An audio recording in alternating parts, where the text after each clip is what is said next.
electoral. Yo creo que ese Tribunal Contencioso Electoral está perdido, absolutamente perdido en el espacio jurídico.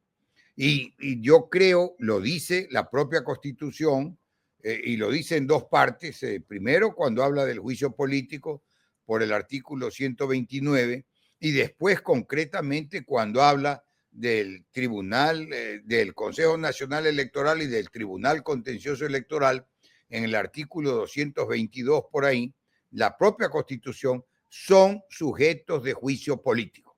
Y yo creo que en la Asamblea debería darse un juicio político a ese Consejo Electoral, Nacional Electoral y al Tribunal Contencioso Electoral, para que salga lo que empezó aquí diciendo Richard, la verdad de todo esto. Porque lo primero que uno se cuestiona es cómo destituir a la vicepresidenta por una supuesta infracción electoral cuando ella está en ese cargo hace más de un año, cuando ella no está en campaña para nada ni con nadie, y cuando lo que ha hecho ella es una referencia a la canciller. ¿Y de dónde está entonces la violencia de género si son del mismo género? Se supone que la violencia de género es al género opuesto, pero no al mismo género, porque las dos son señoras, ¿verdad? Las dos son mujeres. Entonces, ¿cómo encajar la violencia de género? Primero. Ahora, hago la salvedad de que no he visto la sentencia, no sabía que íbamos a empezar por ahí, igual la habría revisado, pero no la he visto y de todas maneras la voy a revisar mañana y a ver qué barbaridades jurídicas encuentro. Pero a la simple vista, a la información general, al conocimiento general, ¿cómo le va a aplicar una sanción electoral? Una sanción electoral a quien no está compitiendo para ninguna elección, a quien ha sido no electa, elegida. Electa es cuando está decidido, pero no posesionado el funcionario, ¿de acuerdo? Ahí es electo. Pero ya fue elegida y se posesionó y ha venido la vicepresidenta ejerciendo el cargo por más de un año, ¿verdad? Entonces, no veo ahí a simple vista, prima facie, como se suele decir los académicos a primera vista, no veo cómo pueda encajar ahí una sanción electoral. Y además una sanción electoral tan grave, porque hizo alguna declaración justamente ante todos los embates y los ataques que ha sufrido, que provienen obviamente de la Cancillería y de la ministra del Trabajo. ¿Por qué no cuando le quisieron aplicar un acuerdo ministerial que ni siquiera había entrado en vigencia porque no estaba en el registro oficial? ¿Por qué no sancionaron a la ministra del Trabajo? Entonces, aquí lo que se vive es una desigualdad ante la ley. La Constitución y la ley y el derecho, como una de las primeras características de la civilización, para que cuando salía la humanidad del imperio de la fuerza bruta, ¿verdad? Y ahora estamos a la fuerza más bruta que nunca, pero por gente que no es más musculosa, sino más torpe que usualmente, ¿verdad? Entonces, eso es lo que estamos viviendo. Hemos vuelto a la fuerza no bruta, sino de los brutos. Y eso eso lleva al país a un despeñadero, porque no se sabe qué vale, qué rige jurídicamente, cuándo se aplica. Ese Consejo Nacional Electoral y el Tribunal Contencioso Electoral tienen una clarísima tendencia y aplicación política de las normas legales. No tengo el código de la democracia a la mano, ahí están sus funciones. Claro que tienen para resolver las controversias electorales, pero no para cualquier cosa, en cualquier momento, a cualquier persona y destituir al que les da la gana. El Consejo de Participación nombra a los miembros del Tribunal Contencioso Electoral y a los miembros del Consejo Nacional Electoral. Los nombra el Consejo de Participación y sin embargo destituyeron al Consejo de Participación a la mayoría de miembros, de consejeros del Consejo de Participación. Es un peligro, pues, es un peligro. Ni siquiera cabe el parangón con una comisaría de pueblo, porque un comisario de pueblo es más equitativo y más apegado al derecho, a la intención de la ley, de lo que hace ese tribunal contencioso, ¿no? A mí no me pueden aplicar sanción electoral alguna por decir esto, pues, ¿no? Claro. A no ser que se les ocurra mañana, pues, que no pueden votar los que opinan, terminando con la libertad y la garantía de opinar, de acuerdo con la Constitución, ¿verdad? Porque además, cierto que el Consejo Nacional Electoral tiene la facultad reglamentaria, pero de reglamentar las leyes pertinentes, de reglamentar, no de legislar. Y no pueden además cambiar las reglas para un proceso electoral comenzado, como lo han hecho a propósito del secreto. Bien entendido, que ya lo he dicho yo, el secreto es un derecho, no una obligación. Porque si fuera entonces secreto, nadie podría hacer campaña por sí mismo, porque es secreto. Y el que está haciendo campaña por sí mismo y pide que voten por él, lo está haciendo en público, pues no lo está haciendo en secreto, ¿o no? Así es. Así de sencillo, pues entonces realmente, mire cómo empezamos esta charla, pero realmente por temas que son a ojos vista, ¿verdad? Como se dice comúnmente, a ojos vista, impresentables, no tienen presentación, no tienen sentido, no tienen fundamento ni de hecho ni de derecho. En este caso concreto, en lo que está visto por fuera. ¿Qué habrán inventado que conste en el expediente? Pero lo público, lo que se conoce, dentro de todas ahí sí, la autocensura que hay en un sector importante de la prensa nacional, de los medios tradicionales particularmente, autocensura, nadie se las impone, pero ellos mismos manejan, administran y difunden las noticias a su parecer. ¿Sí o no? Y no digo a su leal parecer, sino a su parecer nomás, porque no es leal para con los principios, no es leal para con las reglas, no es leal para con los consumidores de la noticia. Lo que le dijo la vicepresidenta electa es que se hace oído sordo a los requerimientos que ella hace. Pero acá el tribunal contencioso dice que le ha dicho sorda. No, pues qué horror. Y aunque le hubiera dicho sorda, ¿dónde está la gran injuria? Pues también hay que tener en cuenta, pues, si yo hay que interpretar el castellano. Claro, si yo he sido funcionario, y lo aclaro, yo he sido funcionario público varias veces. Y claro, el funcionario público, y esto hay un caso célebre de Sullivan versus New York Times, que esto se lo ha citado infinidad de veces como un ejemplo, se desarrolló en Estados Unidos, donde se aclaró y se definió que los sujetos que ostentan una función pública están más expuestos a la crítica, al comentario, a la observación, a veces hasta al reclamo, etcétera, que los particulares. Y yo he dicho que estoy de acuerdo con eso, pero eso es una cosa, injuriar, calumniar es otra cosa totalmente distinta, ¿verdad? Y además, cuando deliberadamente se tergiversa la noticia, se difama, se da unas noticias infames por cobardes que se aprovechan de un medio de comunicación, como esa cloaca con antena que se metió el otro día conmigo, ¿no? Ya estoy terminando de redactar la demanda. Entonces, esos tienen que ser ahí sí castigados. Y ahí miran para otro lado los jueces. ¿Qué tal? Entonces, eso es lo que no estamos viviendo un país de desigualdad absoluta. Aquello de que todos somos iguales, yo agrego siempre, ya lo he explicado varias veces, en iguales circunstancias ante la ley, no existe en Ecuador. Todos somos desiguales en iguales circunstancias ante la ley, dependiendo cuál es el funcionario que le toca aplicar la ley y a qué intereses políticos obedece. Así de sencillo. Doctor, usted toca el tema de la calumnia y la difamación. Así es. Hoy en los medios tradicionales, después del debate, como hubieron ciertos cruces de temas que se hicieron entre los candidatos, principalmente la candidata Luisa González hizo la exposición de una empresa que tiene vinculación con el candidato presidente, y él dijo que él no es, sino su familiar, y además también una dirigente que es la presidenta del partido político del candidato presidente, que están involucradas en denuncias y en investigaciones de narco. Resulta que hoy en día todos los medios están diciendo que el artículo 108 están ellos blindados y no pueden nadie poner ningún tipo de denuncia. Es decir, que las cosas que se dijeron quedan ahí sueltas y no pasa nada.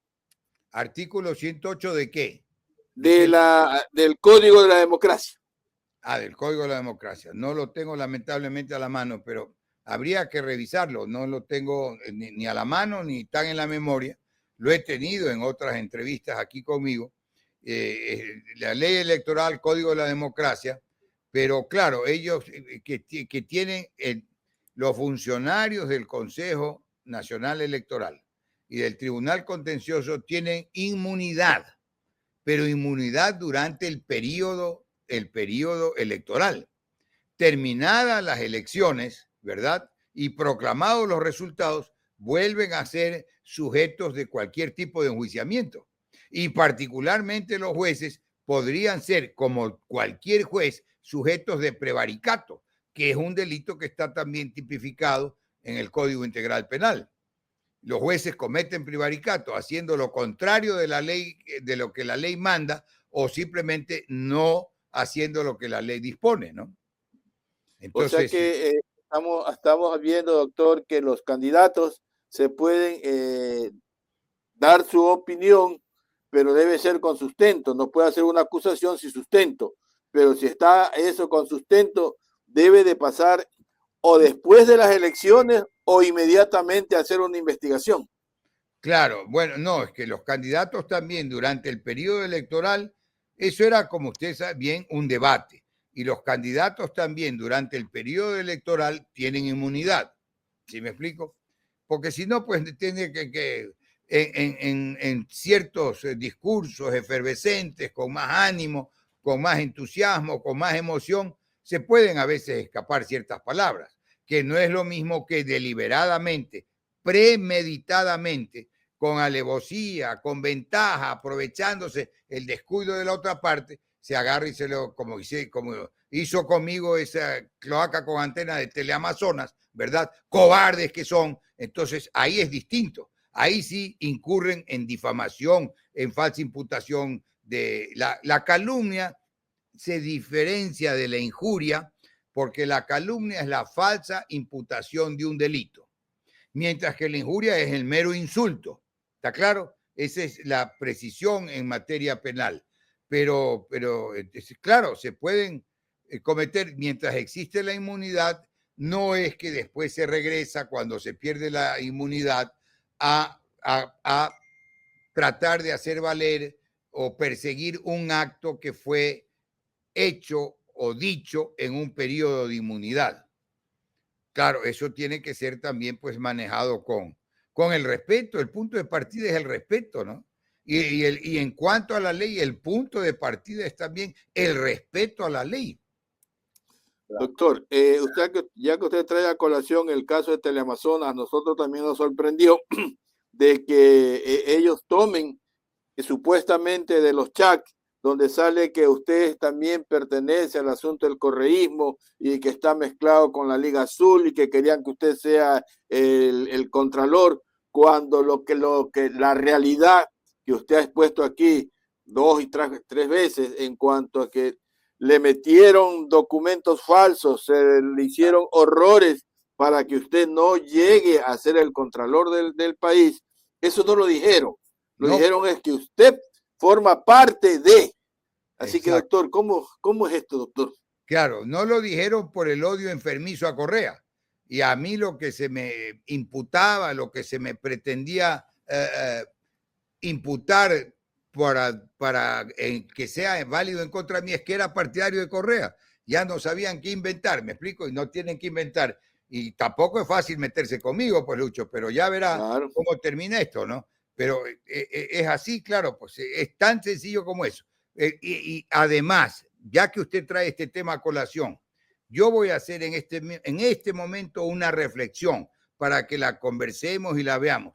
¿Acaso todos los políticos de todos los sectores no conversan entre ellos? A ver si estuvieran espiando, o le sustrajeran a la fuerza descuidado el celular a cualquier político, a cualquier ministro de Estado, de este gobierno, de cualquier otro gobierno, en las conversaciones íntimas, conversaciones que podían tener móviles políticos. Pues, si ¿qué es lo que busca un político en las elecciones? Partamos de eso para que los imbéciles algo entiendan. Partamos de eso. Cuando digo los imbéciles, me refiero a Dostoyevsky, que hablaba de que solo falta que nos prohíban pensar para no ofender a los imbéciles, ¿verdad? Entonces, la primera pregunta que podemos hacer, ¿qué es lo que se busca al intervenir en elecciones? ¿Captar el poder o no? Claro. Entonces, si se está conversando sobre temas políticos, sobre captar el poder, sobre captar posiciones, ¿cuál es el problema? Pues, si todos hablan de eso, ¿por qué no hacen un muestreo de otros celulares? ¿Sí o no? Entonces, doctor, eso se llama, doctor, ¿ya? Eso se llama cabildeo. Claro, exacto. Todo el mundo lo hace. Claro, pues.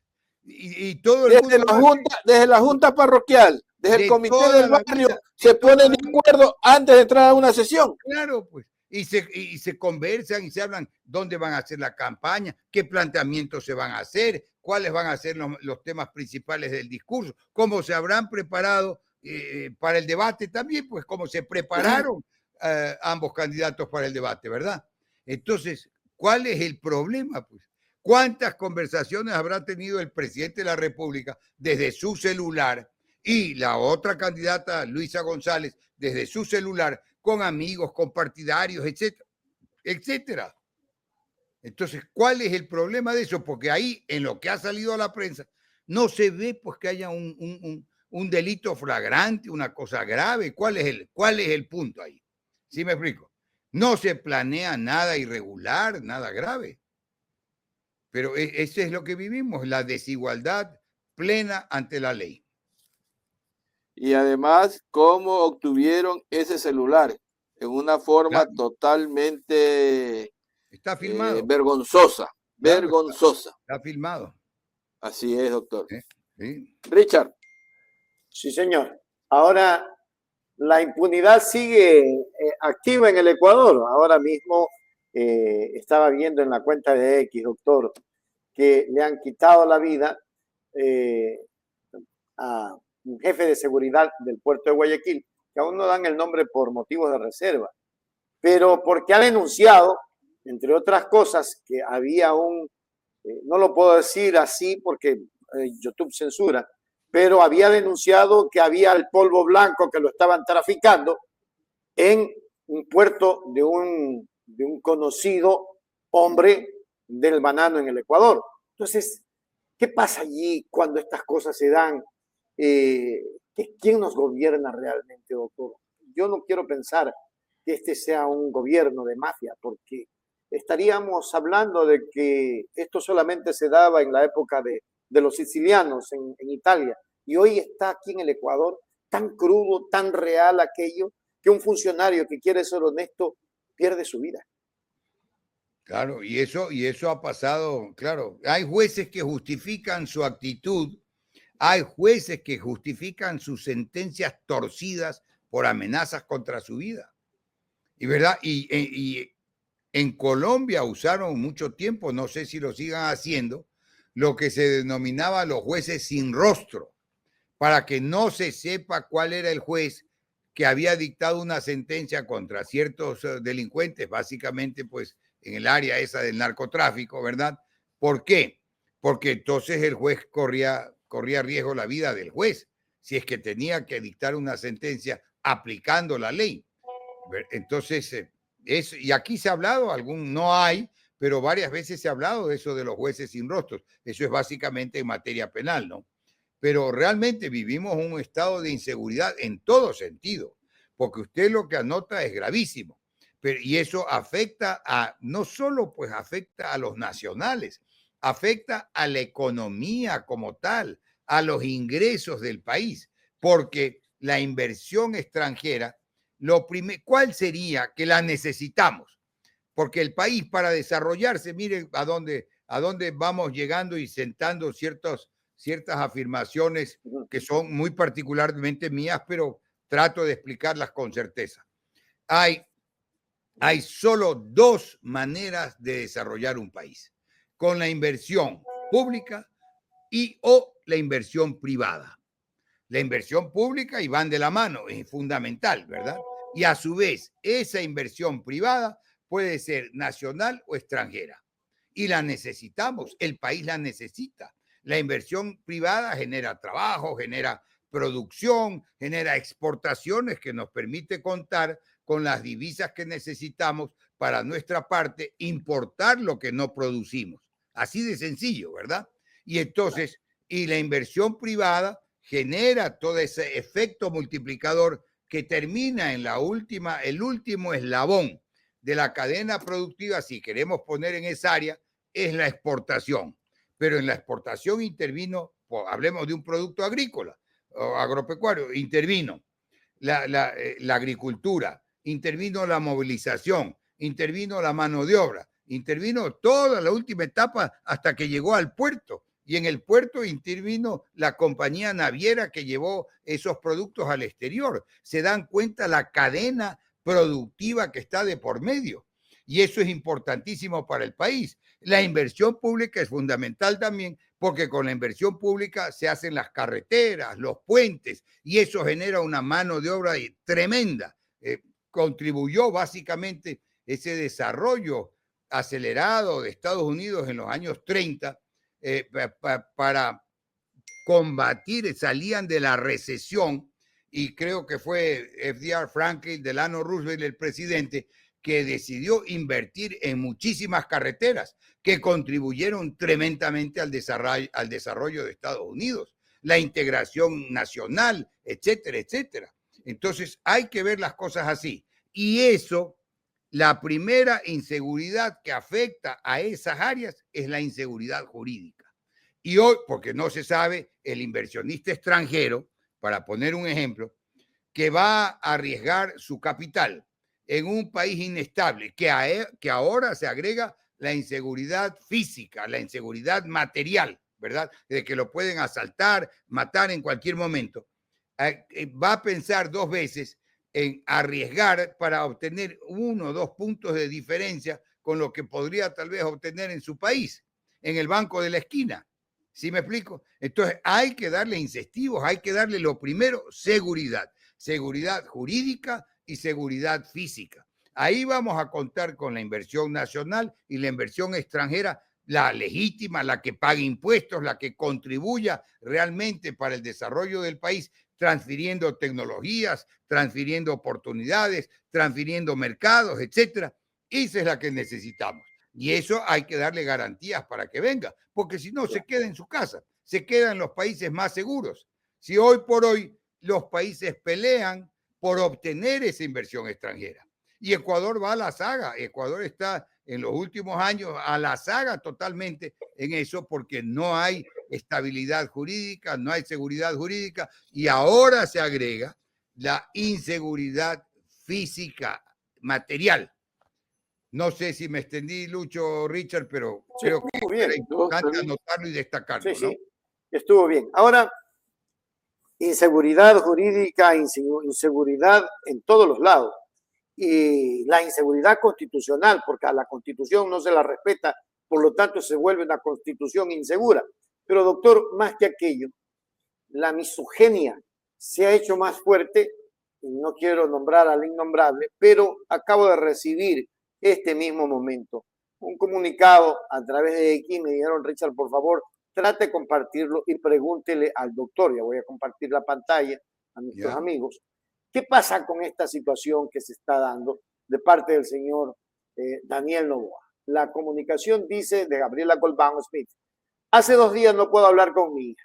Me veo en la obligación de hacerlo público, ya que los mensajes que le envío a su padre, Daniel, para poder hablar con ella, no han sido respondidos. Y de los mensajes que le he enviado a su esposa Lavinia, en el mismo sentido, solo he recibido diferimientos. Esto ha dado como resultado que durante 48 horas no haya podido comunicarme con mi hijita.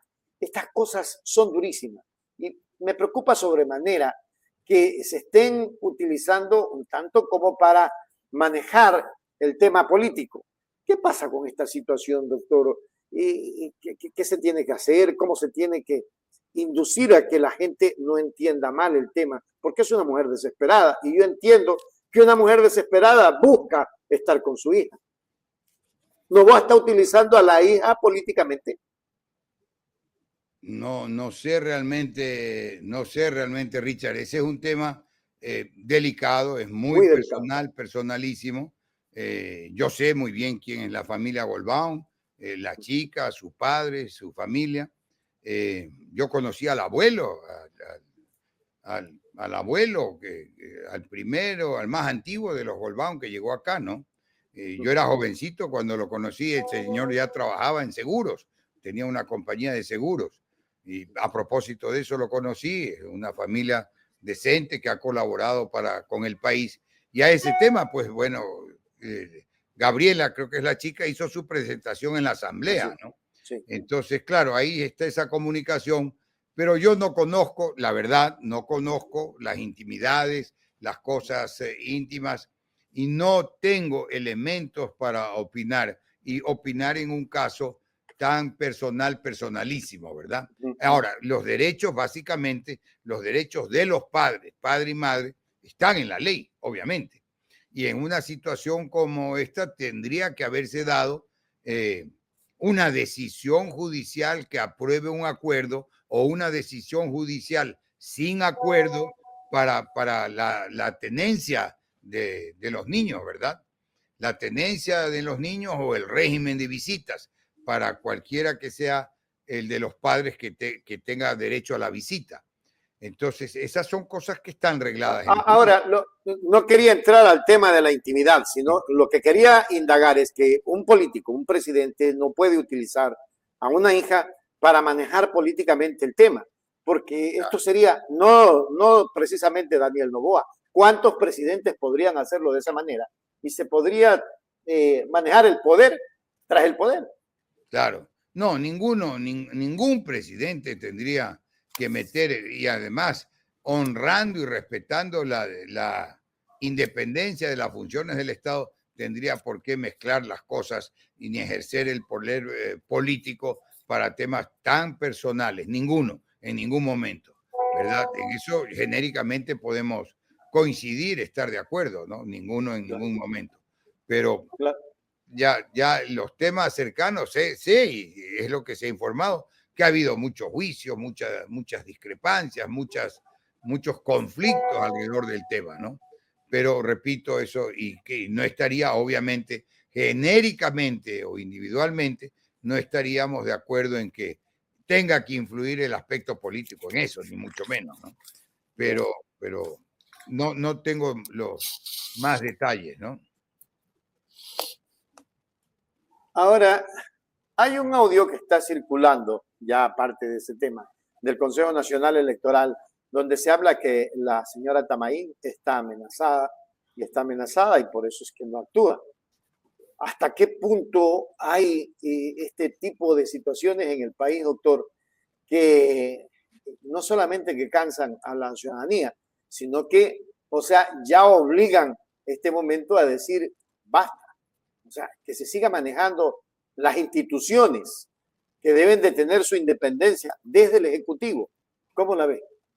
Claro, pero yo no sé, bueno, empiezo por decir, usted sabe, Richard, no es que quiero ni mucho menos evadir comentarios que tiene derecho la audiencia de ustedes a conocerlos, ¿verdad?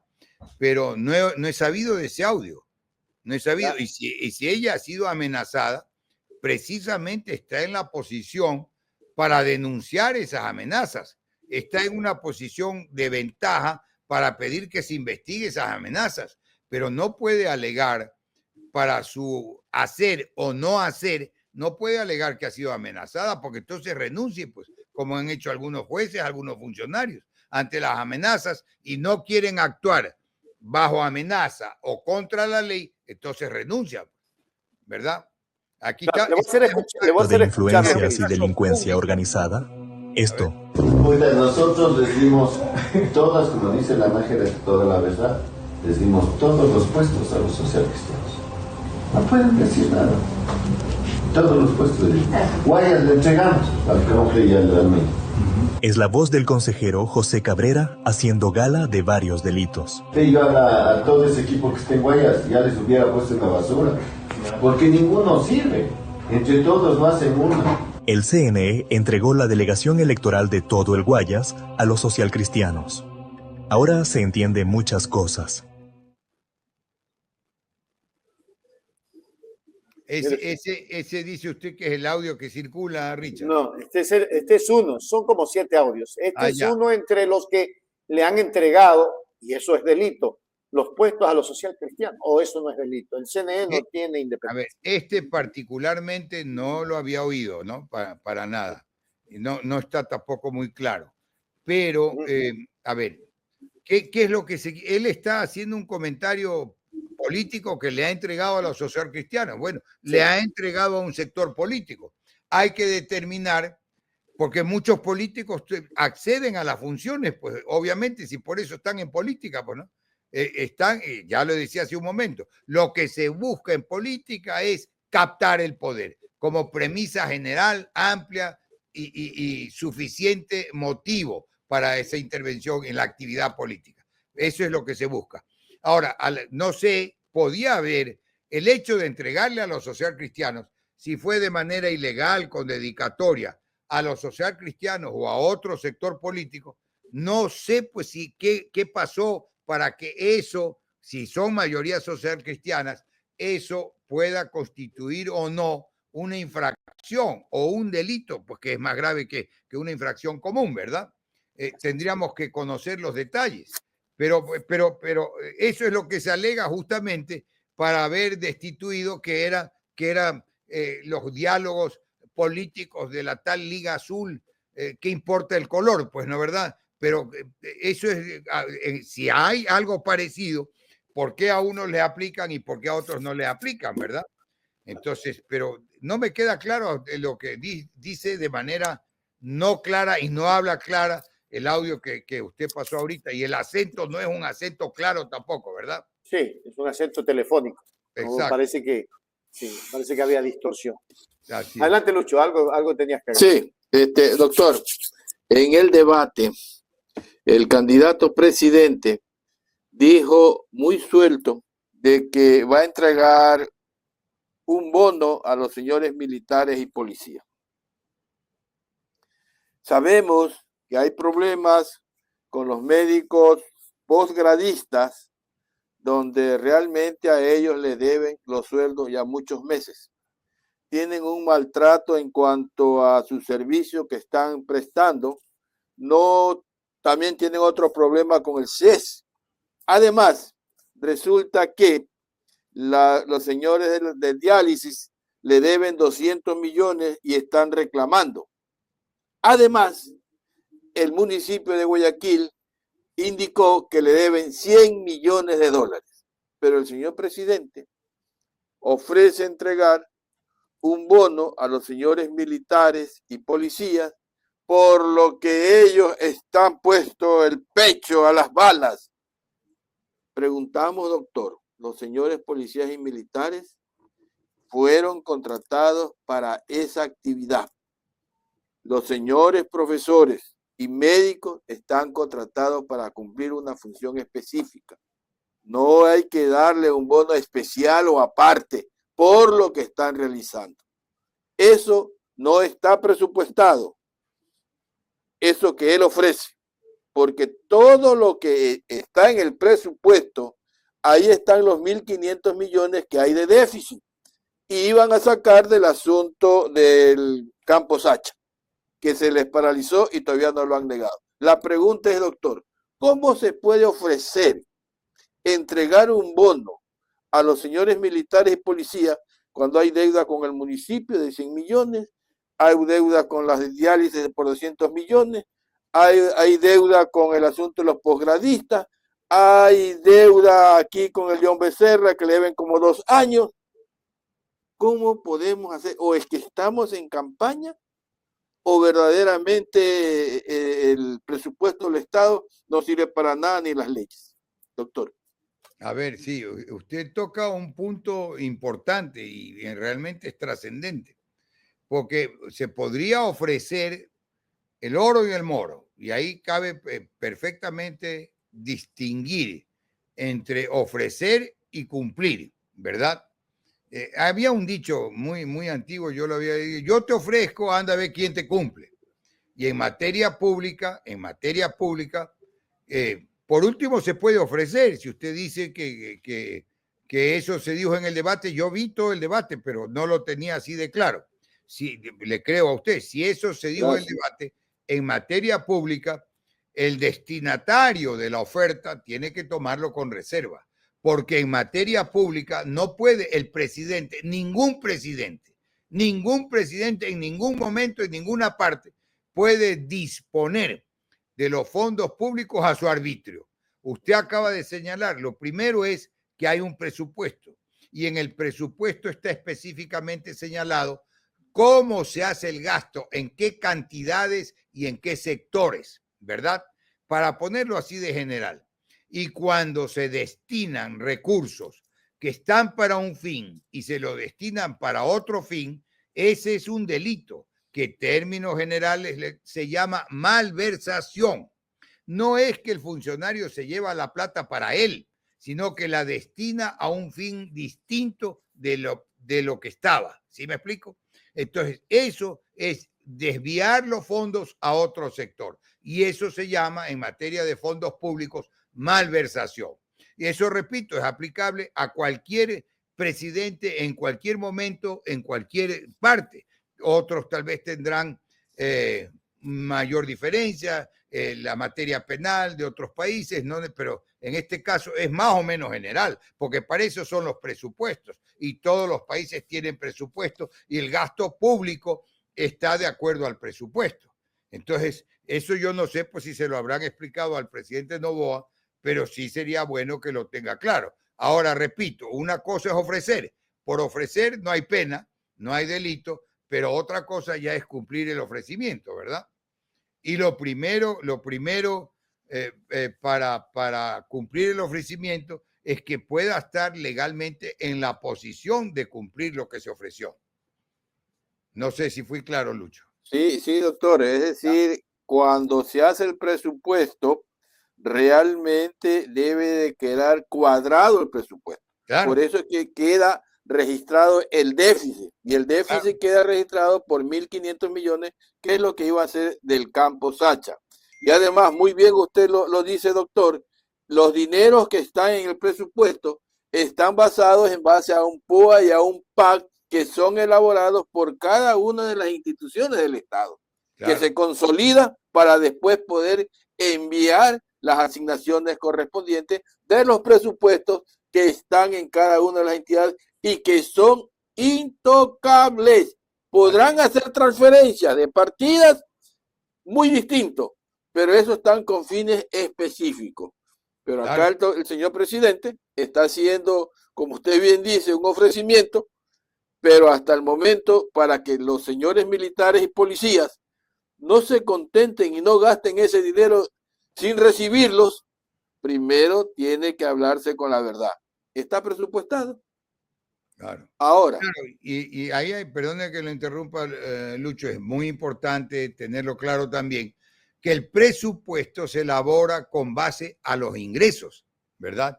Con base en lo que está presupuestado que va a ingresar al erario nacional. Y ahí se producen los egresos y ahí se van catalogando los egresos. Cuando no alcanza, ese es el déficit presupuestario. Y ese déficit o se cumple de alguna manera con préstamos internacionales, con más impuestos o lo que fuera, o simplemente no permite cumplir con ciertos rubros presupuestados porque la plata se acabó, ¿verdad? Y eso ya ocurre cerca de fin de año generalmente, ¿verdad? Entonces, eso hay que tenerlo claro también. o si no también hay recortes en todas las instituciones y esa bola se la pasan a donde quieren hacer los gastos. Usted habla, doctor, sobre el asunto de las cuestiones internacionales que nos dan dinero. El Fondo Monetario Internacional tenía que desembolsar 450 millones. Vinieron a hacer un análisis, pero resulta que era un momentito. Ya no le vamos a poner de entregarle esos 450 millones porque estamos observando que usted está haciendo gastos generales y este dinero no es para eso, porque tiene a 80,000 jóvenes recibiendo $400 y eso no estaba dentro de los gastos. Y entonces ya el Fondo Monetario pare ahí y está esperando las elecciones y supuestamente el riesgo país también se ha elevado porque le tienen mucho temor a que llegue Luisa. ¿Cuál es su comentario al respecto, doctor? Mire, Lucho, usted me ha tomado lección esta noche, ¿no? Pero le voy a comentar con todo gusto.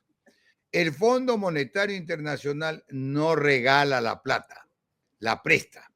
O si no, da muchas veces una conformidad para que la banca internacional, los bancos internacionales, particularmente los bancos de desarrollo como el Banco Interamericano de Desarrollo, Banco Mundial, etcétera, puedan hacer préstamos a un país determinado. Pero para que esto haga el Fondo Monetario no es gratis. Generalmente, y yo he negociado con el Fondo Monetario como funcionario ecuatoriano, ¿no? Generalmente el Fondo Monetario pone sus condiciones, así de sencillo. Pone sus condiciones y dice, bueno, aquí el gasto, hay muchos gastos superficiales, tiene que acortar el gasto, porque el presupuesto, el déficit es grande, porque aquí están desperdiciando dinero, ¿verdad? Pone condiciones, dice, por ejemplo, acá tienen que aumentar un impuesto, acá tienen que ser más austeros en el gasto, y da una serie de recomendaciones y condiciones que da, digamos, recomendaciones y las condiciones que pone, y si no se cumplen, no da ni el visto bueno, ni da los préstamos. Así de sencillo. Entonces, el país teóricamente tiene que estar bien manejado para acceder a esas fuentes de recursos, ¿verdad? A esas fuentes de recursos internacionales, como es el Fondo Monetario Internacional, el nombre lo indica, y para que dé o bien los préstamos o bien una carta de conformidad de que el país está cumpliendo unas reglas, que está manejando autoridad, que está dando prioridad a los gastos que están presupuestados, que tienen que estar previstos, presupuestados, están prearreglados, es antes, ¿verdad? Es sinónimo de antes, está desde antes previsto cómo se van a gastar, cómo se va a invertir o gastar el presupuesto del Estado. Entonces, el Fondo Monetario, repito, pone unas condiciones, pone sus términos, y si no, simplemente pues no da el préstamo o no da la conformidad. Así es, doctor. Así que no es cuestión que se puede acudir al Fondo Monetario porque uno quiere acudir y ya están listos con los brazos abiertos esperándolo a nadie, ¿no? ¿Verdad? Ha habido muchas veces en muchos países, yo he visto alguna vez hace muchos años, estaba de paso por Brasil y había unas demostraciones y unas protestas y unas quejas, y muchas de esas tenían carteles y consignas contra el Fondo Monetario Internacional por las condiciones que ponían, que generalmente afectaban a la grande mayoría, ¿no? A veces cuando dicen, por ejemplo, que suban los impuestos, que suban aquí, que suban allá, que se ahorre más el gasto el gasto en sectores públicos que demandan gasto y que no se ven los resultados inmediatamente, como salud, educación, ¿verdad? Que son las prioridades para cualquier país. No hay pueblos subdesarrollados, sino subeducados, ¿verdad? Es así de sencillo. Entonces, pero obviamente para que puedan educarse, tienen que tener la juventud ecuatoriana y de cualquier parte, tiene que tener un estado mínimo de salud, ¿verdad? Si no tiene buena salud, ¿cómo va a estudiar? ¿Cómo va a aprender? Entonces, son las dos prioridades básicas. Y en eso el Estado no puede ahorrar y no puede satisfacer. Y normalmente en el gasto social, normalmente, y sobre todo cuando es proporcionado, en el gasto social, en el Fondo Monetario no lo objetan. Lo que objetan son los gastos inútiles, los gastos superficiales, que se dan también, ¿verdad? Por eso es que hay que resaltar, doctor, que hoy día estamos endeudados con 87.000 millones, cuando se quedó con una deuda en la década ganada de 37.000 millones. Habían obras y hoy en día estamos casi el doble de la deuda y las obras no se ven porque está pasando totalmente en el torniquete, que ingresan los dólares y se van para pagar intereses de la deuda. Por eso no se ve obras en el país, no se ve realmente el trabajo social en las escuelas, en los hospitales, en las carreteras, porque todo está dando la vuelta para hacia afuera. Y además hay que resaltar de que el asunto del impuesto a la salida de divisas, estos señoritos se lo quitaron y está fugando el dinero, los dólares para afuera.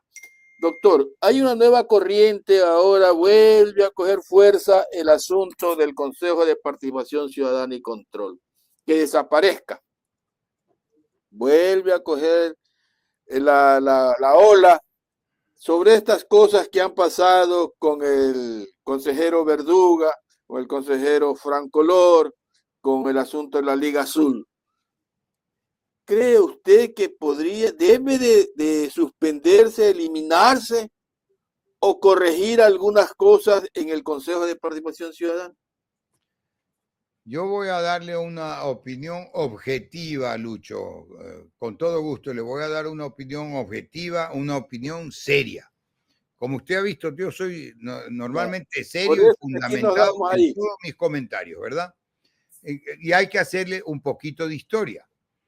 Uno de los aspectos básicos del Consejo de Participación, que fue creado en la Constitución del 2008, importante que esto se tenga claro, y una de las cuestiones básicas fue que sea un organismo que haga nombramientos de las principales, y está eso, motivo de fraudes, motivo de trampas, motivo de engaños, motivo de críticas, motivo de celebraciones, etcétera, de lo que sea, ¿verdad? Y ha habido consejeros de aperro, de la última ahí también, ¿verdad? Entonces, lo que se pretendía y que sigue siendo válido, al final del día hay que tener claro que somos las personas quienes movemos a las instituciones. Los que fallamos. ¿Verdad? Exacto. Y entonces cuando falla no es el organismo, son las personas. Las que fallan. Eso es importante. Ese viene ahí a un bellaco y dice que desaparezca. No sabe por qué, no sabe cuándo se lo creó ni para qué se lo creó, ¿verdad? Ahora voy a explicar para qué se lo creó. Entonces, se creó ese organismo para pasarle ciertas atribuciones típicas del órgano legislativo, en su momento del Congreso, que hoy se llama Asamblea Nacional. ¿De acuerdo? Entonces, la Asamblea Nacional, y esto hacía los nombramientos dentro de generalmente de una terna que enviaba el presidente de la República o el titular de la función ejecutiva. Nombraba contralor, nombraba superintendentes de bancos y de compañías, nombraba las autoridades de control, nombraba el procurador del Estado, nombraba los miembros del Consejo de la Judicatura, nombraba los mismos miembros del Consejo Electoral, son nombrados hoy por hoy, para retirarle esa atribución a la Asamblea, hoy Asamblea, antes Congreso, que era también materia de lo que se llamaba frase célebre. El reparto. Claro, el toma y daca. Toma y daca era la frase con la que se significaba. La negociación era más compleja, más lenta, más política, porque es el órgano eminentemente político, y para quitarle ese manejo político al órgano legislativo, antes Congreso, hoy Asamblea, se creó ese Consejo de Participación, que participa la ciudadanía, porque además esos consejeros son de elección popular, no son indirectos, son directamente de elección popular, ¿sí o no? Entonces, es así de sencillo y eso debería manejarse con mucho más claridad, con mucho más sencillez, pero se ha dado ahí en la polarización política, ¿verdad? Ha habido en algún rato una mayoría, en otro rato otra mayoría, y a la mayoría se la ha perseguido, mientras que la otra mayoría quería hacer lo que le daba la gana. Ha habido errores. Acuérdense que el Consejo anterior, al anterior, el que presidía el doctor Ulloa, fue materia de juicio político, porque son y pueden ser también materia de enjuiciamiento político, que es la manera de corregir la actitud, los manejos de ciertos funcionarios. Si ahí está, pues para el juicio político. ¿Por qué no llevaron a la vicepresidenta a juicio político? ¿O por qué en la Asamblea no se lleva al Consejo Nacional Electoral después de las elecciones, porque ahora mismo no pueden, y a los miembros del Tribunal Contencioso Electoral a juicio político? Porque ellos son también sujetos de juicio político. Y ahí sale todo, porque sea que termine como puede terminar en una exoneración o en una censura, sale toda la información al país. ¿Sí me explico? Lo que le conviene y no le conviene al funcionario. Sale toda esa información que el país se hace su propia deducción de cuál es la verdad de los hechos. Entonces, esa es un poco la historia y la razón de ser del Consejo de Participación. Entonces viene por ahí cualquiera de esos que Dostoyevsky llamaba imbéciles y dice, no, hay que eliminarlo. No sabe por qué ni para qué. Alguien dijo que hay que eliminarlo y viene otro bellaco y lo repite. Así de sencillo, Lucho. Así es, doctor. Muchas gracias. Richard. Sí, yo solo para finalizar, doctor. Hoy han denunciado a Carlos Vera al Tribunal Contencioso Electoral por una presunta infracción electoral muy grave. Dice que el periodista Carlos Vera fue denunciado ante el Tribunal Contencioso Electoral por una presunta infracción electoral muy grave en el marco del proceso electoral de este 2025. La acción la presentaron los ciudadanos Arturo Escalavara y Jimmy Cañarte, junto a sus abogados. El reclamo en el contencioso electoral se ingresó el 19 de marzo del 2025 y la causa se sortió en el despacho del juez Ángel Torres. Los ciudadanos demandaron a Carlos Vera por el presunto incumplimiento del numeral 12 del artículo 279 del Código de la Democracia, que sanciona incumplir las resoluciones del Consejo Nacional Electoral o la sentencia del Tribunal Contencioso Electoral. ¿A dónde nos lleva todo esto con el señor Vera? Tendría, Richard, ahí volvemos a lo que tengo que mencionar de cuando en cuando. Tendría que ver la denuncia. Usted da el artículo y dice genéricamente, tendría que ver la denuncia, los hechos que se le imputan a Vera. Él tiene una línea política clarísima y definida, ¿verdad?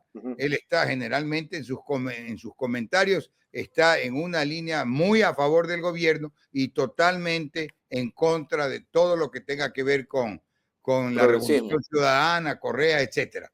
O sea, eso es conocido, es público y notorio, pero no sé en concreto cuál es el hecho que le están imputando y denunciando, ¿me explico?